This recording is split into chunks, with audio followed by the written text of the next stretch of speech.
Mentally prepare ছিলাম যে যদি আমি এদের সাথে খারাপ আচরণ করি, কোনো বল প্রয়োগ বা বডি ল্যাঙ্গুয়েজ যদি খারাপ করি, তাহলে আমাকে মার খেতে হবে, প্লাস আমার সকল ক্রু মার খেতে হবে। সুতরাং আমি টেকনিক্যালি ব্যাপারটা কোল্ড ব্রেনে হ্যান্ডেল করেছিলাম। একদিকে জাহাজে সোমালিয়ান জলদস্যুদের সশস্ত্র অবস্থান, অন্যদিকে গরমে উত্তপ্ত জাহাজে বহন করা ৫৫,০০০ মেট্রিক টন কয়লা আর জিম্মি অবস্থায় কেটেছে পবিত্র ঈদুল ফিতর।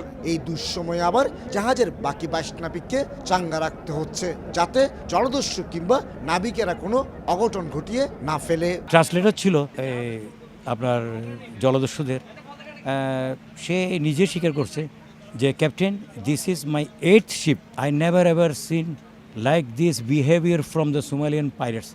তবে মুক্তিপণ পেয়ে যেদিন জলদস্যুরা জাহাজ থেকে নেমে গেল, তখনই নতুন জীবন ফিরে পাওয়ার আনন্দে মেতেছিলেন ক্যাপ্টেন সহ 23 নাবিক।